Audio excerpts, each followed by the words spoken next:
여러분 안녕하십니까? 청격시사 정창준입니다. 지난 이틀간 국회에서 진행된 여야 교섭단체 대표 연설을 놓고 여야 공방이 계속되는 가운데 오늘부터 대정부 질문이 시작됩니다. 여야의 대치 국면에 국정협의체도 공전을 거듭하고 있는데요. 이대로 시급한 민생 현안들이 뒷전으로 밀리는 거 아닌가 우려가 큽니다. 윤석열 대통령 탄핵 심판을 둘러싼 여야 대립도 격화되는 분위기입니다. 더불어민주당 정책위의장 진성준 의원, 국민의힘 나경원 의원 차례로 연결해 전국 현안들 살펴보겠습니다. 당당 토론, 여야 입장을 당당하게 말씀해 주실 국민의힘 김희정 의원, 더불어민주당 백혜련 의원과 함께합니다. 정격시사는 유튜브로도 실시간으로 만나보실 수 있습니다. 2월 10일 수요일 정격시사 출발합니다.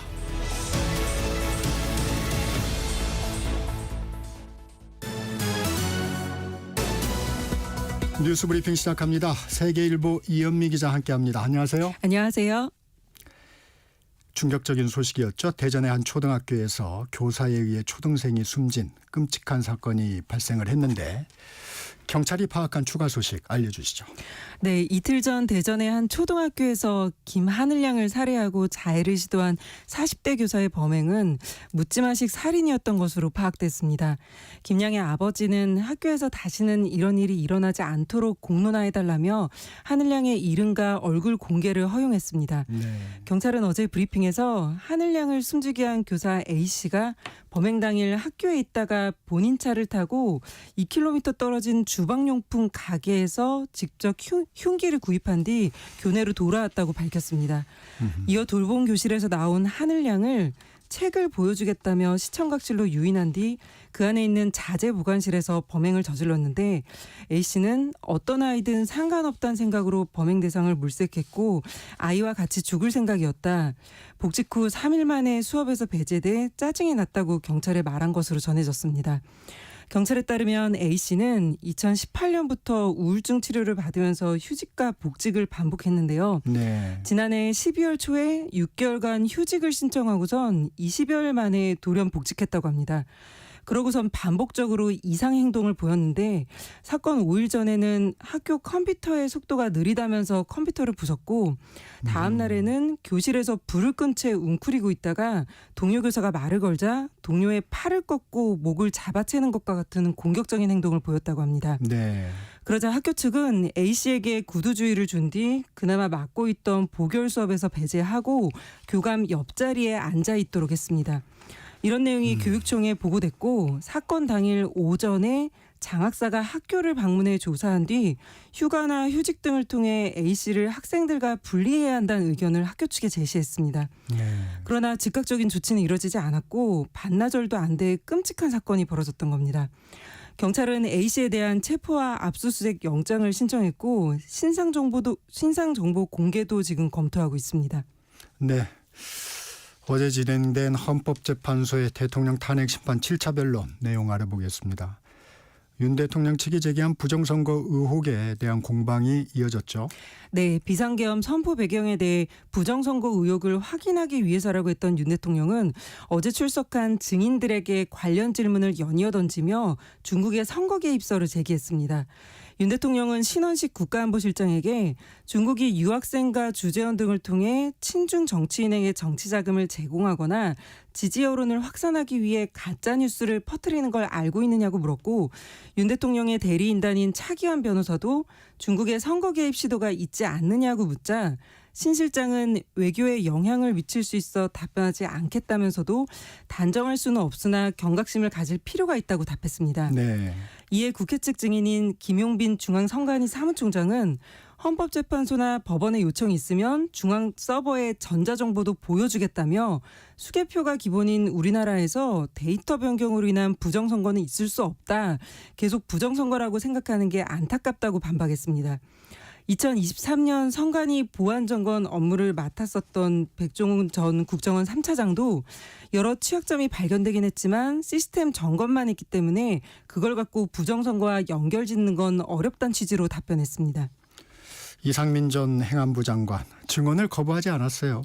네, 근데 그간 국회에서 증언하지 않겠다며 입을 닫았던 이상민 전 장관은 어제 헌재 변론에선 계엄 선포 직전에 열린 국무회의의 성격과 언론사의 단정과 단수를 지시했다는 의혹에 대해 상세히 대답을 했습니다. 이 전 장관은 당시 국무회의가 절차적으로 문제가 있었다고 말한 다른 국무위원들과 달리 실질적 심의가 이뤄졌다며 윤 대통령을 두둔했고요. 자신이 특정 언론사의 단정과 단수를 하라는 지시를 한 적도 없고 윤 대통령이나 김용현 전 국방부 장관으로부터 그러한 지시를 받은 적도 없다고 했습니다. 검찰이 작성한 윤 대통령 공소장에는 네. 이 전 장관이 계엄 당시 대통령으로부터 언론사의 단전 단수를 지시받은 뒤 소방청장에게 지시한 걸로 나와 있는데 이를 정면 부인한 겁니다. 네. 그러면서 당시 대통령실에서 종이 쪽지 몇 개를 멀리서 얼핏 본 게 있는데 그중에 소방청 단전 단수 이런 내용이 적혀 있었다고 주장했습니다. 헌재가 지정한 변론기일은 이제 내일 하루 남았는데요. 헌재가 한덕수 국무총리 등 윤 대통령 측의 증인 신청을 모두 기각하고 선관위 서버 검증 신청도 재판부 만장일치 의견으로 기각하면서 13일 8차 변론을 끝으로 변론 절차가 종결될 수 있다는 전망이 나옵니다. 네. 이 경우 윤 대통령 탄핵 소추안에 대한 선고도 이르면 이번 달 말에 나올 것으로 보입니다. 네, 다음은 미국 소식입니다. 미국으로 수입되는 모든 철강과 알루미늄 제품에 25%의 관세를 부과하겠다고 트럼프 대통령이 선언했는데 다음 타깃으로 자동차와 반도체를 검토하고 있다고요? 네, 트럼프 대통령은 우리의 핵심 수출품인 자동차와 반도체 그리고 수출 증가세가 나타나고 있는 의약품에도 품목별 관세를 부과할 수 있다고 밝혔습니다. 네. 자동차와 반도체는 대미 수출품의 30% 이상을 차지하고 있어 현실화될 경우 한국 산업계에 상당한 영향을 미칠 것으로 보입니다. 앞서 철강과 알루미늄에 25% 관세를 부과하겠다고 예고한 트럼프 대통령이 어제 이러한 내용을 담은 포고문에 서명을 하면서 그동안 무관세였던 철강 제품에 다음 달 12일부터는 25% 관세가 붙게 됐고요. 네. 트럼프 대통령은 여기서 더 나아가 앞으로 4주간 매주 회의를 하면서 반도체와 자동차 또 의약품과 두어 개 품목을 더 들여다보겠다고 밝혔습니다. 자동차의 핵심 원자재인 철강과 알루미늄에 이어 완성차에도 관세가 부과되면 미국 시장에서 판매되는 한국 자동차의 가격 상승은 불가피할 것이라는 우려가 나오고 있는데요.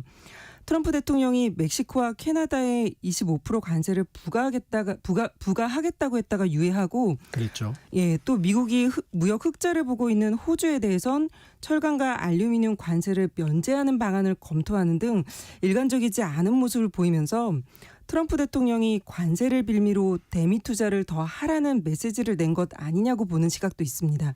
네. 국민의힘 권성동 원내대표 어제 교섭단체 대표 연설을 했는데 야당을 강하게 비판했어요. 네, 권 원내대표는 국회 교섭단체 대표 연설에서 윤석열 대통령이 비상계엄을 선포한 것에 대해 21세기 대한민국에서 납득할 수 없는 조치였다고 하면서도 왜 그런 조치가 내려졌는지 따져보자며 민주당과 이재명 대표를 비판하는 데 많은 시간을 할애했습니다. 네. 민주당은 44차례, 이재명 대표의 이름은 18차례 언급했는데요. 민주당의 무더기 탄핵 추진과 특검법 발의, 예산안 삭감한 단독 처리 등을 거론하면서 이 대표의 형이 확정되기 전에 국정을 파국으로 몰아 조기 대선을 유도하고 이를 통해 대통령직을 차지하려는 정치적 모반이라고 주장했습니다. 그러면서 우리가 겪고 있는 정치 위기의 근본적인 해결책은 개헌이라고 확신한다며 권력 분산을 핵심으로 하는 개헌안을 논의하자고 제안했습니다. 또 추경에 반대하진 않지만 야당이 요구하는 지역화폐와 같은 정쟁 소지가 있는 추경은 안 된다고 못 박았습니다. 전반적으로 비전을 제시하기보단 민주당 때리기에 주력했는데요. 민주당은 이에 대해 내란 사태에 대한 반성이나 여당으로서 가져야 할 민생과 경제 살리기에 대한 책임감이 없다며 민주당과 이 대표를 향한 욕설과 비난만 난무한 여당 포기 선언문이라고 비판했습니다. 여당 공세에 민주당도 어제 명태균 특검법을 발의한 뒤 이달 안에 처리하겠다고 못 박으며 맞불을 놨습니다. 관심이 가는 뉴스네요. 앞으로는 맞벌이 부부가 최대 3년간 육아휴직을 할 수 있도록 법이 개정됐다고요? 네, 어제 국무회의를 통과한 육아지원 3법의 개정 시행령에 따르면 오늘 23일부터는 육아휴직 기간이 현행 2년에서 부모별로 1년 6개월씩 합쳐서 3년으로 확대됩니다. 연장된 기간에 정부에서 주는 육아휴직 급여는 최대 160만 원으로 육아휴직을 나눠서 쓸 수 있는 횟수도 2회에서 3회로 늘어납니다. 네. 출산 후 90일 안에 열흘 동안 쓸 수 있었던 배우자 출산 휴가도 20일로 늘어났습니다. 또 근로시간을 줄여서 일할 수 있는 육아기 근로시간 단축을 신청할 수 있는 자녀 나이도 8살에서 12살로 대폭 올렸고요. 만약 육아휴직 기간을 다 채우지 못했다면 그 남은 기간의 2배를 근로시간 단축에 사용할 수 있도록 했습니다. 네. 지금까지는 육아기 근로시간 단축제를 최대 1년간 사용할 수 있었는데 앞으로는 이 기간이 최대 3년으로 늘어납니다. 오늘은 여기까지 듣겠습니다. 뉴스브리핑 세계일보 이현미 기자였습니다. 고맙습니다. 감사합니다. 전격시사 듣고 계신 지금 시각 7시 31분입니다. 날씨 정보입니다. 오늘 전국에 눈이나 비가 내리겠습니다. 현재 중부와 영남, 전북에 대설특보 내려진 곳이 많고요. 오늘 오전까지 눈이 강하게 내리면서 이 특보는 보다 확대될 가능성도 있습니다. 오전부터 낮 사이는 기온이 오르면서 비로 바뀔 가능성이 크고요. 오후에 서쪽부터 그치기 시작해서 저녁까지도 이어지는 곳이 많겠습니다. 오늘 안으로는 강수가 종료가 되겠고 내일은 맑은 날씨 속에 조금은 추워지겠습니다. 오늘은 큰 추위는 없겠지만 빙판과 도로 살얼음이 많이 형성되겠습니다. 감속 운행하셔야겠습니다. 오늘 낮 기온 서울 4도, 대전 5도, 전주 8도 등 2도에서 12도 분포가 되겠습니다. 눈의 양은 중부지방으로 3에서 8cm, 경기 동부와 강원도로는 무려 10cm 이상 오는 곳이 있겠습니다. 하루에 내린다는 게 우려되는 상황이고요. 경북 북동 지역과 전라 동부, 또 경남 서부, 제주 산지에는 1에서 7cm 안팎의 눈이 예상됩니다. 이 밖에 전남, 경남, 제주에는 5에서 60mm의 비가 내리겠습니다. 오늘 대부분 지역에 바람이 강하겠습니다. 물결도 높겠고요. 강원 동해안으로는 건조특보 여전히 발효 중입니다. 지금 서울의 기온은 영하 0.7도입니다. 날씨 정보였고요. 다음은 이 시각 교통 상황 알아보겠습니다. KBS 교통정보센터의 김민희 씨입니다. 네, 앞서 들으신 것처럼 출근길 눈발이 굵어지고 있는 만큼 오늘은 평소보다 조금 서둘러 나오시는 게 좋겠습니다.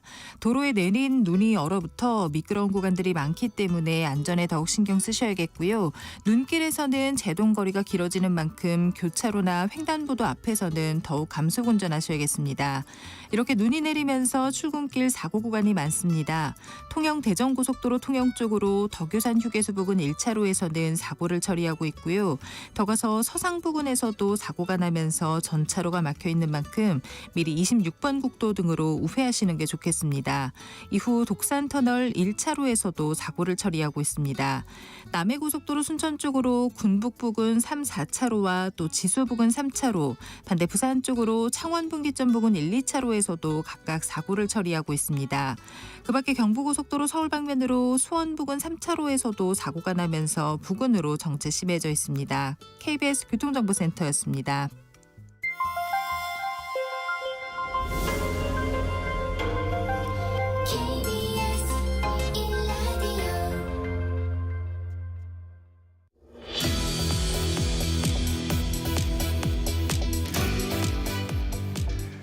국회에서는 이번 주 여야 교섭단체 대표연설이 있었습니다. 큰 틀의 정책 방향들이 나왔습니다. 전격 인터뷰 더불어민주당 정책위 의장 진성준 의원 전화로 연결해 정책 현안 살펴보겠습니다. 의원님 안녕하세요. 네, 안녕하십니까? 네.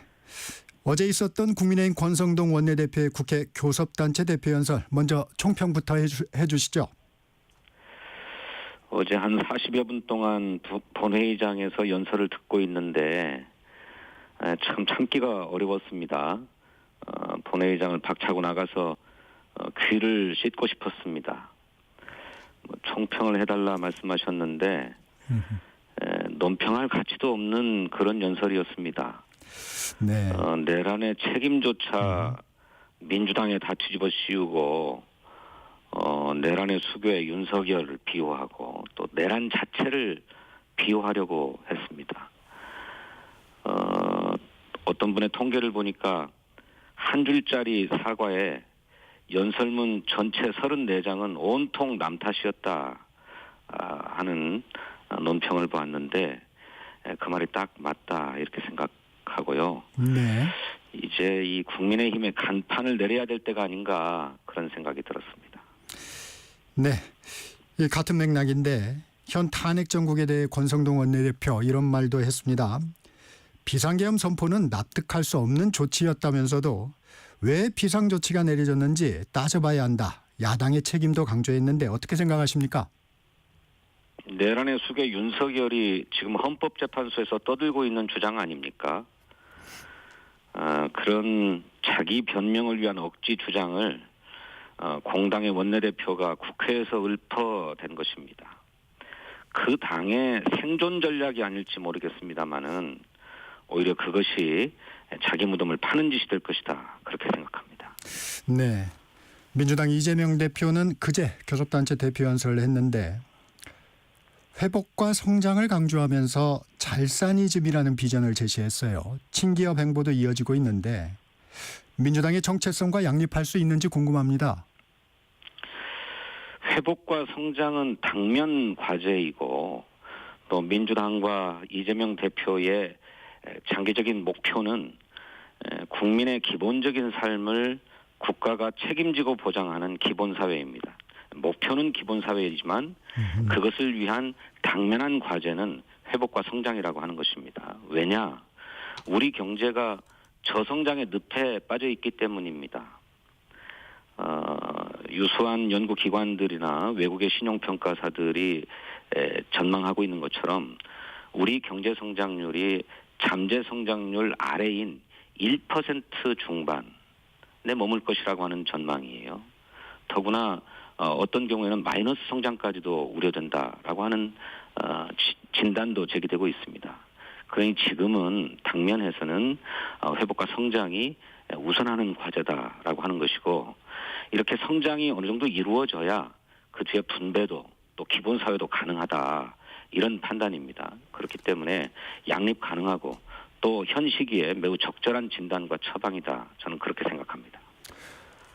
목표는 민주당의 강령에 포함된 기본사회인데 그 수단이 성장이다. 이런 말씀이시군요. 그렇습니다.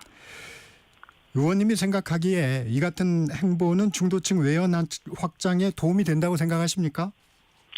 그것에도 도움이 되는 것이겠습니다만 순전히 선거 전략적 차원에서 회복과 성장을 우선시하는 것은 아닙니다. 아까 말씀드렸던 것처럼 우리 경제의 현실이 너무나 절박하기 때문입니다.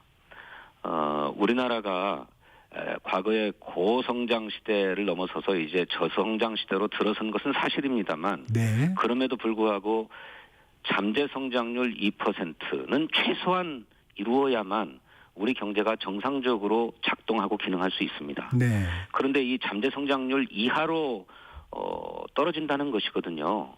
이 경제 정책의 실패 때문에 비롯된 일이고 또 외부의 경제적 환경도 갈수록 악화하고 있는 상황입니다. 이것을 타개하지 않으면 우리 사회가 지속 가능할 수가 없지요.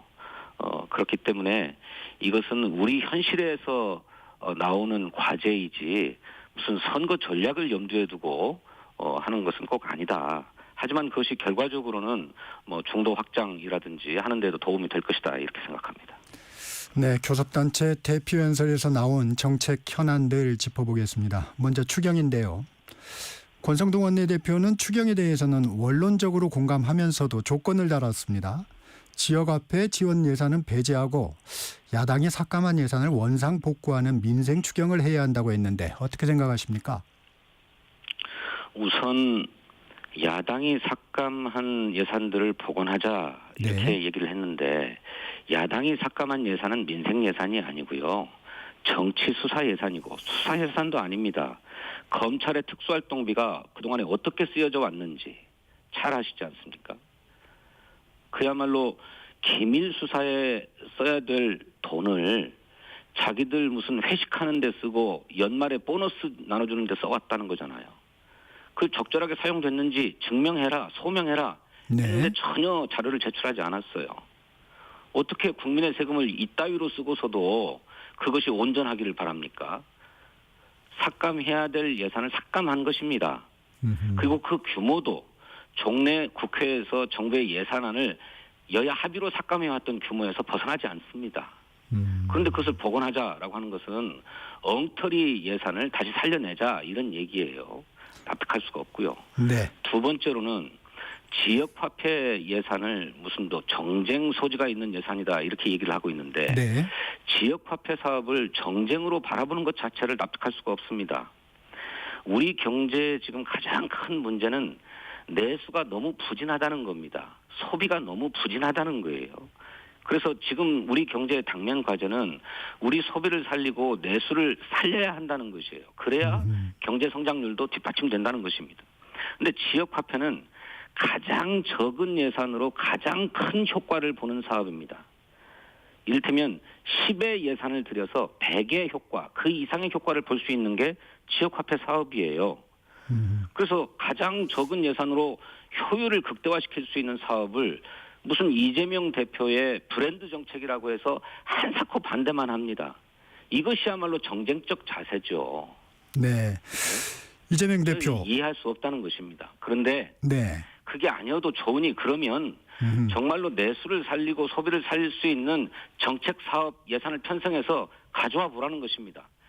지역화폐 사업보다 훨씬 더 효율적인 사업이 있다면 그거 마다하지 않겠습니다. 얼마든지 수용하겠습니다. 네. 민주당 이재명 대표 추경 규모 30조 원대로 제안을 했습니다. 그 국민의힘이 반발하는 민생회복지원금, 지역화폐 예산도 포함되어 있는 거죠? 네, 그런 것을 포함하고 있습니다. 그러면 당장 그 추경 협상의 걸림돌은 뭐로 보세요? 저들이 이 추경의 필요성을 인정하면서도 이 추경이라고 하는 주장이 야당의 주장이다 보니까 그것에 얼른 동의를 않고 손을 들어주지 않는 거예요. 야당의 전국의 주도권을 넘겨주기 싫다라고 하는 속내가 작동하는 거라고 저는 생각합니다. 이미 한국은행 총재도 최소 15조 내지 20조 원의 추경을 통해서 경기를 방어해야 된다고 얘기하고 있고요. 또 외국의 모건 스탠리 같은 신용평가사들은 20조 원 정도의 추경을 하게 되면 0.2% 정도의 성장 효과를 거둘 수 있을 것이다. 이렇게 네. 진단하고 있습니다. 우리 기획재정부도 그동안에는 추경에 신중한 입장이었다가 이제는 적극적인 재정 지출이 필요하다고 얘기하고 있어요. 네. 그래서 민주당이 얘기하는 뭐 30조 원 정도의 추경 규모는 무슨 경기를 부양하자고 하는 게 아니라 최소한의 경기 방어용 예산 규모입니다. 이 정도 되어야 아까 제가 말씀드렸던 2.0%라고 하는 잠재 성장률 정도를 기록할 수 있을 것이다. 어쩌면 그것으로도 부족하지만 그 정도는 해야 되겠다라고 하는 최소한의 요구인데 국민의힘이 무슨 모든 사안을 정쟁적 또는 당략적 입장에서 당리당략적 입장에서 접근하고 있는데 그걸 빨리 내려놓고 민생을 먼저 생각하고 경제를 먼저 생각하기를 촉구합니다. 네. 국민연금 개혁에 대해서는 일단 여야가 모수개혁, 그러니까 국민이 내는 돈, 받는 돈을 먼저 한다는 데는 공감대를 이뤘는데 어디에서 논의할지가 관건입니다. 국민의힘은 여야 동수인 특위에서 해야 한다는 입장인데 민주당은 왜 국회 상임위를 고집하십니까? 연금개혁이 전체로 보면 상당히 복잡하고 어려운 과제죠. 네. 그래서 모수개혁과 구조개혁으로 나누어서 2단계로 접근하자라고 하는데 여야가 이제 동의를 한 것입니다. 네. 그런데 모수개혁은 보험료를 현행 9%에서 13%로 올리자고 하는 것인데 네. 그에 따른 노후의 소득 대체율은 얼마로 할 것이냐. 현재 한 40%에서 이걸 얼마로 할 것이냐가 쟁점이에요. 기억하시는 것처럼 민주당은 21대 국회 마지막에 45% 정도의 소득 대체율은 돼야 되겠다라고 하는 입장이었습니다만 국민의힘의 44% 안을 받아서 타결하려고 했습니다. 그랬는데 이것을 대통령이 거부해버렸죠. 연금개혁은 모수개혁과 함께 구조개혁도 동시에 이루어져야 된다 이러면서 네. 22대 국회에서 논의하자 이러면서 거부해버렸어요. 그래서 저희들이 볼 때는 국민연금의 모수개혁 그중에 핵심이 되는 소득대체율도 44%로 하자는데 여야 간에 이미 사실상 합의가 된 상태이니 이 모수개혁 입법을 빠르게 처리하고 2단계 과제인 구조개혁을 국회 연금개혁특위를 구성해서 진행하자는 것입니다. 그러니까 가장 빨리 할 수 있는 보건복지위원회에서의 모수개혁 입법을 한사코 연금개혁특위를 만들어서 해야 된다라고 얘기하는데 그 저희에는 44%라고 하는 잠정 합의도 사실상의 합의도 네. 받아들일 수 없다라고 하는 속내가 깔려 있는 게 아니냐 저는 그렇게 생각합니다. 아, 그런 의도로 보고 계시군요. 그렇습니다. 네. 최근에 이제 이재명 대표가 주 52시간제 예외 적용 가능성을 시사하면서 관심을 끌었던 법안이 있죠. 반도체 특별법인데요. 네. 국민의힘이 요구하는 주 52시간 예외 적용 부분은 어떻게 되고 있습니까? 그건 여전히 평행선을 달리고 있습니다. 저희 민주당은 반도체 산업에 대한 지원이 매우 시급하고 절실한 상황이니 사회적 합의가 필요한 노동시간 예외 문제는 조금 더 논의를 하는 것으로 하고 그 외에 지원과 관련해서 합의된 사항은 먼저 처리하자라고 하는 입장입니다만 국민의힘은 노동시간 예외 제도도 포함돼야 된다라고 하는 입장을 고수하고 있습니다. 현 상태가 아직 평행선입니다. 합의의 돌파구가 좀 열릴 수 있을까요? 여러 가지로 접촉하고 있습니다만 이 문제는 노사 간의 입장이 첨예하게 부딪히고 있어요. 여기에는 서로 오해가 있기 때문이기도 하고 네. 불신이 깔려 있기 때문이기도 한데 이런 오해와 불신을 덜어내고 합의를 이루자면 조금 시간이 필요한 것 같습니다. 좀 시간을 갖고 논의를 하되 그 외에 반도체 산업 지원을 위한 것들은 이미 여야가 완전히 공감했기 때문에 이 부분을 우선 처리하는 것이 현실적인 접근이다. 저는 그렇게 생각합니다. 좀 결을 달리하는 질문인데 하나 드리겠습니다. 정책위 의장으로서 지난해 금융투자소득세 문제에서도 이재명 대표와 대립각을 세웠고 이번에 반도체 특별법에서도 이 대표의 주 52시간 예외 적용 움직임과 관련해서 반대 의견을 냈습니다. 쟁점에 대해 이 같은 행보 부담되지 않습니까? 이재명 대표를 반대하는 게 아니고요. 네. 그 정책적 입장을 제가 동의하지 않는 것이죠. 이재명 대표도 정책위 의장이 그런 정책적 소신과 원칙을 견지하는 것이 바람직하다라고 오히려 저를 격려해주고 계십니다. 그래서 부담 없이 아무런 부담 없이 제 정책적 소신이나 원칙을 견지하고 있는 것입니다. 네. 정년 연장 문제도 좀 살펴보겠습니다. 의원님이 이제 논의를 시작할 때가 됐다고 했는데 어떤 배경입니까? 예. 아시는 것처럼 이 저출생 현상이 고착화돼서 우리가 초고령 사회로 이제 들어서 버렸습니다. 생산 가능 인구가 갈수록 줄어들고 있죠. 그래서 우리 이 경제를 위해서도 생산 가능 인구, 경제 활동 인구를 확보해야 될 과제가 생겼고요. 또 두 번째로 현실적으로도 뭐 기대 수명이 늘어나고 건강이 좋아져서 평균 수명도 크게 늘어났는데 60세로 정년을 하고 이제 은퇴라라고 하는 거는 사회적으로 너무 아까운 일이고 개인에게도 너무 억울한 일입니다. 그래서 노후에도 충분히 일을 할 수 있고 얼마든지 일할 수 있기 때문에 정년 연장을 통해서 더 일할 수 있도록 하는 것이 개인에게도 좋고 우리 경제나 우리 사회를 위해서도 좋다고 생각합니다. 오래전부터 정년 연장 논의가 있었습니다만 본격적인 논의를 하지 못했어요. 이제 공론화해서 결론을 낼 때가 왔다라고 생각합니다. 이 대의에는 다 동감하는 것 같습니다. 그런데 이제 국민의힘도 고민하는 게 임금 체계를 바꾸지 않고 정년 연장을 추진하면 청년층 고용에 타격을 준다 이런 입장입니다. 노동계와도 좀 다른 입장인데 이런 부분은 어떻게 좀 추진하실 생각이신가요? 예, 그 문제가 가장 큰 문제입니다. 연관해서 그동안의 경사노위 지금은 노동계에서 경사노위에서 철수했기 때문에 그랬죠. 뭐 논의가 이루어지지 않고 있습니다만 경사노위에서 지난해 6월, 7월부터 논의를 계속해 왔어요. 그런데 이 정년 연장에는 동의하면서도 그 고용의 형태를 어떻게 할 것이냐 하는 데서 그 임금과 직결되어 있는 거죠. 네. 노사 간의 이견이 있습니다. 기업계에서는 새롭게 신규 고용해야 된다. 새롭게. 이렇게 신입사원으로 고용해야 된다. 이런 얘기죠. 네. 그에 반해서 노동계는 계속 고용돼야 된다. 라고 하는 입장이에요. 아무래도 이제, 재정적 부담이 있어서 그러겠죠. 그렇죠. 이 재정적 부담을 어떻게 서로 나눌 것이냐 하는 합의가 필요하고요.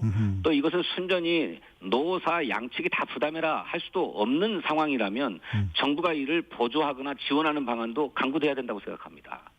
이제 그런 점에서 사회적 공론화를 통한 사회적 합의가 필요하다고 생각하는데 지금 뭐 내란 사태 이후로 노동계가 경사노위에서 철수해버렸기 때문에 국회라도 나서서 그런 사회적 공론화와 사회적 합의를 모색해야 될 때가 아닌가 이렇게 생각하는 것입니다. 이거는 그냥 단순하게 그 정치권에서 결론을 내고 이렇게 하자라고 할 수 있는 문제가 아니고 사회적인 논의가 좀 필요한 사안이다 이렇게 생각합니다. 이게 논의의 시작이지 시간은 좀 걸릴 수 있는 거군요. 원래 경사노위도 올 연말까지 입법해보자라고 하는 목표 시한을 갖고 논의를 했습니다. 그러니까 뭐 당장 뭐 수개월 안에 처리될 수 있는 문제는 아니고 저희도 올 연말까지 입법한다라고 하는 정도를 목표를 갖고 논의를 해야 되는 게 아닌가 그렇게 보고 있습니다. 네, 권성동 원내대표 분권형 개헌을 촉구했습니다. 정치권에서 개헌에 대부분 공감하는데 이재명 대표만 거리두기를 좀 하고 있습니다. 민주당의 입장은 뭔가요? 지금 개헌을 논의할 시기는 아니죠. 아시는 것처럼 지금은 국가의 리더십이 직무정지된 상태인데 이 리더십을 어떻게 할 것인지를 판단하는 시기입니다. 이것이 곧 내란을 종식하고 진압하는 일이기도 합니다. 여기에 우선 집중해야 하고요. 최종적으로 헌법재판소가 대통령 파면을 결정하게 되면 이제 대선 국면으로 가게 될 터인데 그런 대선 국면에서 여야의 모든 대통령 후보들이 대선에 대한 자신의 구상을 국민 앞에 밝히고 공약해야 된다고 생각합니다. 그리고 새 정부가 출범하면 곧바로 개헌 논의에 착수할 필요가 있다. 그렇게 생각하고 저는 대통령에 대한 헌법재판소의 파면 결정이 이루어지고 나면 대선 과정에서 개헌에 대한 구체적인 구상들이 제출될 것이다. 이렇게 예견하고 있습니다. 시기적인 문제라 이 말씀이시군요. 그렇습니다. 네, 어제 여야정 국정협의회 실무협의가 열렸습니다. 진 의원께서 참여하셨는데 반도체 특별법과 추경이 쟁점으로 보이는데 어떤 부분이 입장차가 컸습니까? 반도체 특별법과 관련해서는 아까 말씀드렸던 네네. 것처럼 노동시간 예외 문제가 쟁점인데 이것은 좀 시간을 갖고 논의를 해야 될 사안이므로 이걸 조금 미뤄두고 합의된 부분만 우선 처리하자는 것이 민주당의 입장입니다만 국민의힘은 함께 처리돼야 된다는 입장을 고수하고 있어서 네. 아직 합의를 이루지 못하고 있고요. 추경은 필요성에는 공감한다고 하면서도 국민의힘은 이것을 반도체 특별법과 연계하고 있습니다. 네. 반도체 특별법을 처리하고 난 다음에야 추경을 논의할 수 있다는 거예요. 그런데 추경과 반도체 특별법을 연계할 사안인가? 이렇게 묻는 데 대해서는 아무런 답변을 못해요.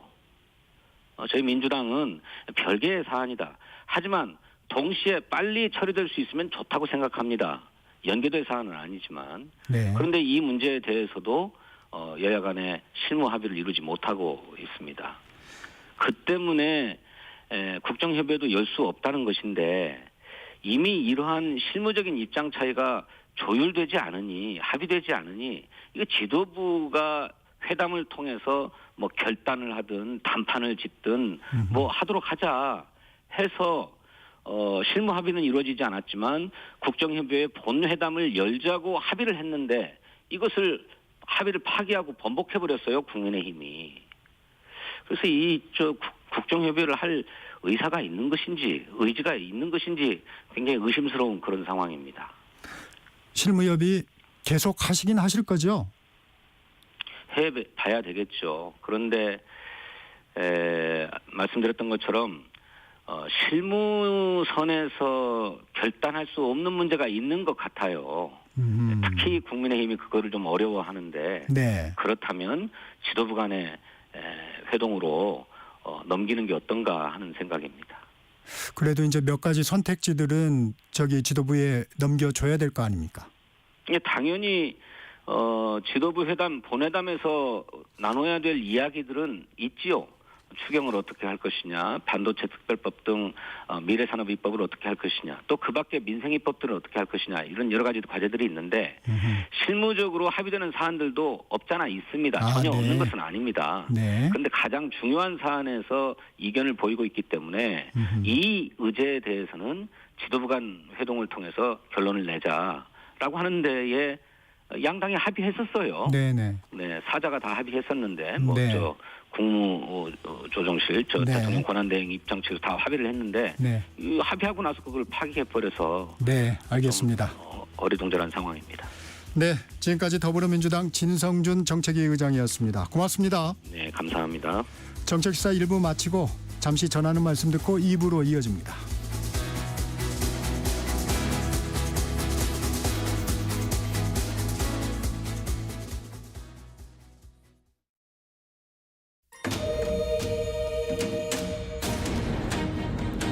광복 80년 KBS 라디오 캠페인 밸류업 대한민국. 안녕하세요. 저는 한복인 박순려입니다. 올해로 한복인의 길을 40년 하고도 6년째로 접어들었습니다.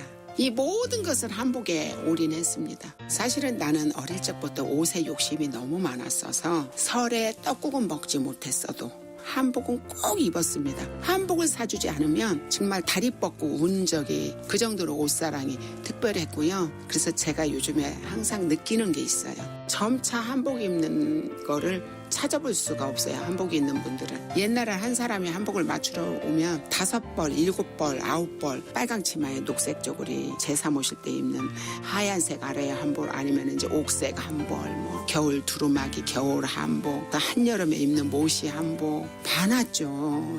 근데 지금은 신부 신랑님도 옷 한 벌을 선뜻 하려고 안 하고 우리나라 전통이 계속 사라질 것 같다는 이 위기감에 지금 와 있거든요.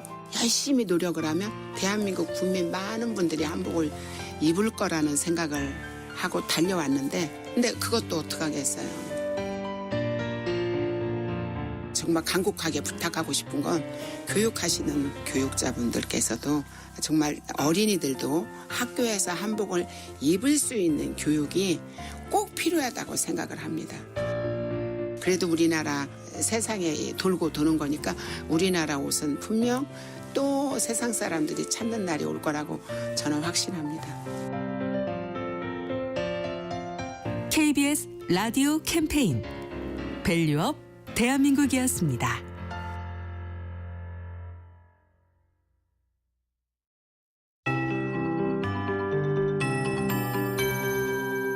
KBS 58분 날씨.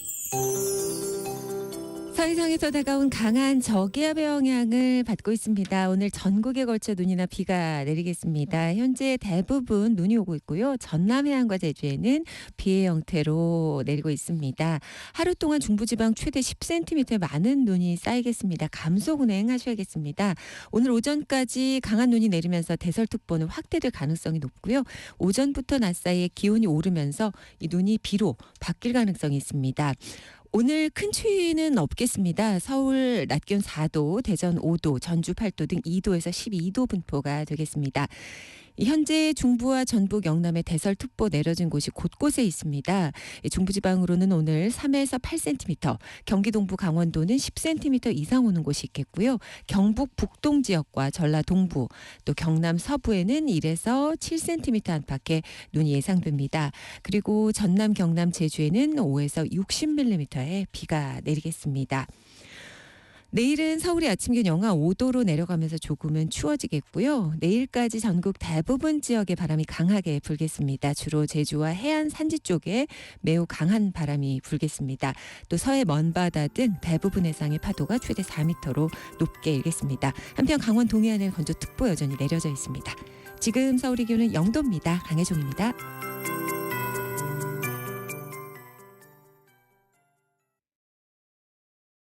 정성을 다하는 국민의 방송 KBS가 8시를 알려드립니다. AM 711kHz, FM 97.3MHz, KBS 1라디오입니다. HLKA.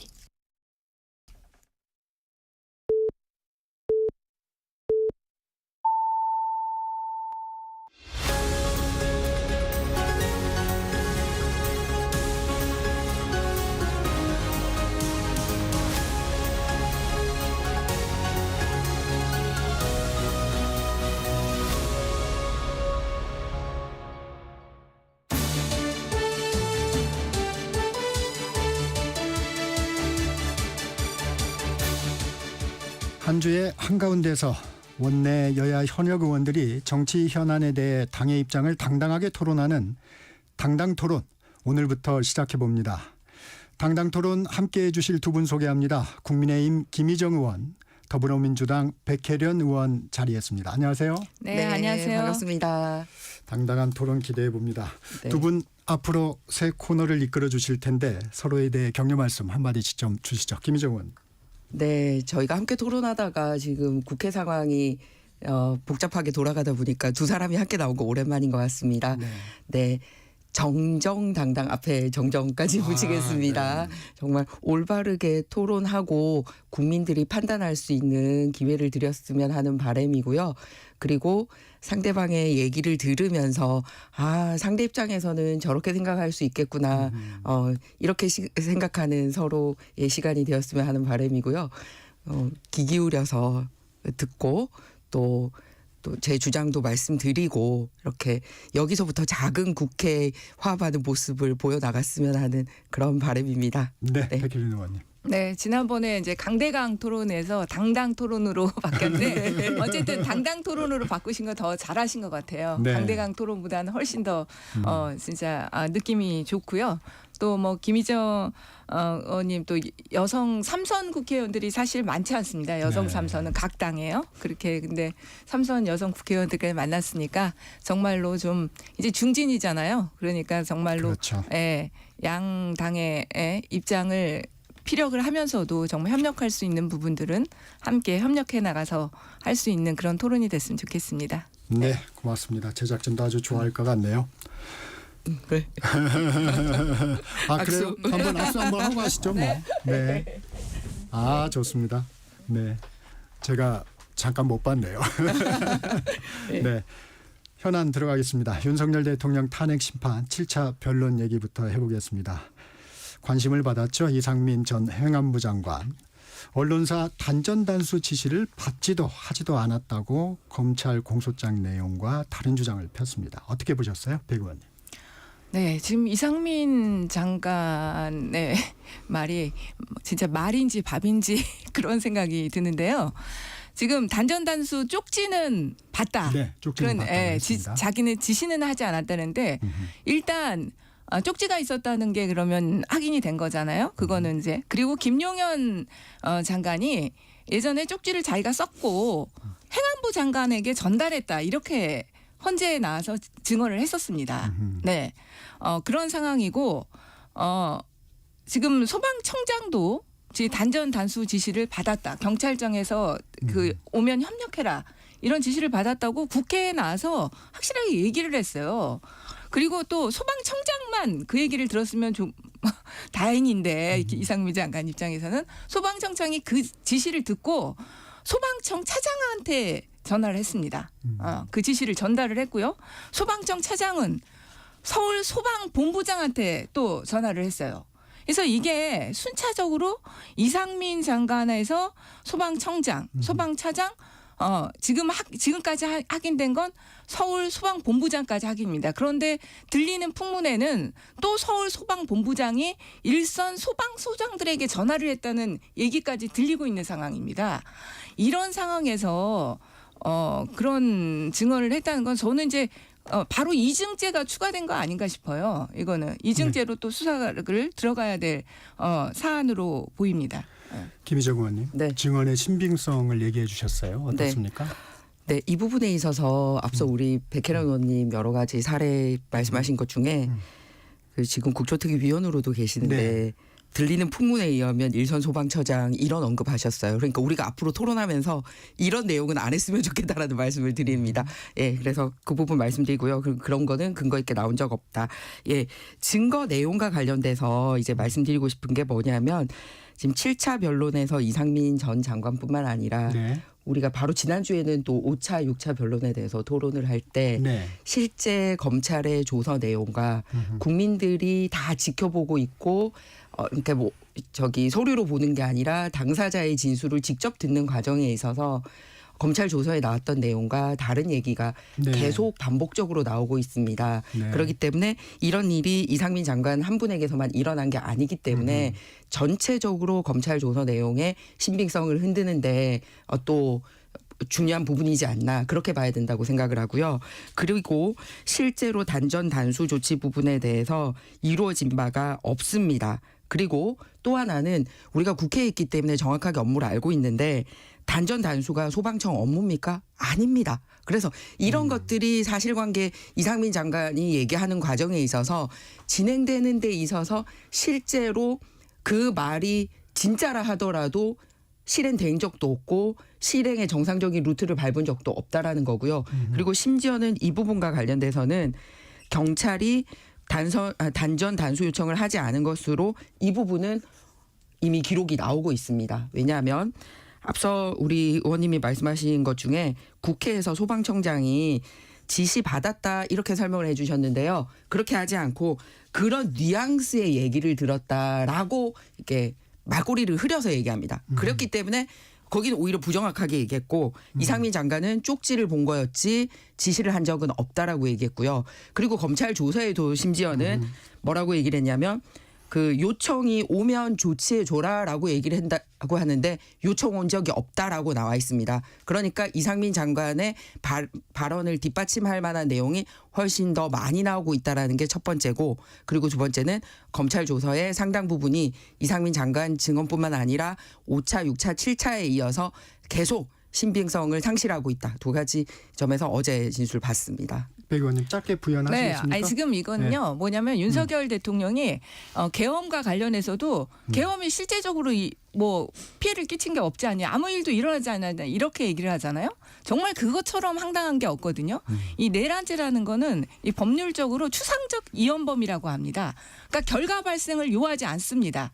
결과 발생을 요하지 않고 위험성만 있으면 그게 범죄로 성립하는 거예요. 이것도 마찬가지인 거예요. 단전 단수가 너무 빨리 계엄이 해제됐기 때문에 일어나지 않은 거였죠. 만약 그것이 지속이 됐다면 충분히 일어날 수 있는 상황이었고 이 쪽지가 있었다고 한다면 그거를 누군가에게 주려고 만든 거 아닙니까? 김용현 장관도 그렇게 얘기를 했고요. 쪽지의 존재는 있으니까. 네. 쪽지에 그럼 누구한테 가냐? 소방청장 관할 부서가 어디냐? 행안부 장관이에요. 경찰청과 소방청이 행안부 소속으로 되어 있기 때문에 그렇기 때문에 행안부 장관한테 갔겠죠. 객관적으로 생각해 보면. 알겠습니다. 잠깐 그 검찰 조서 부분 네. 얘기했으니까 그 부분 네. 먼저 좀 짚고 넘어가겠습니다. 네.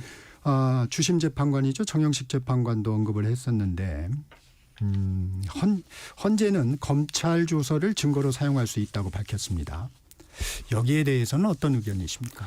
이 부분에 대해서는 이제 2020년에 문재인 대통령 시절에 이제 그 민주당 주도로 해서 형사소송법 312조를 바꾼 바가 있습니다. 네. 이 뭐냐면은 그러면 헌재는 형사소송법에 따르는 이 소송 절차를 훨씬 더 강력하게 따라야 됩니다. 훨씬 더 상급 기관이고 훨씬 더 중요한 사안을 다루고 있기 때문에 그런데 2020년에 개정된 부분은 뭐냐면은요.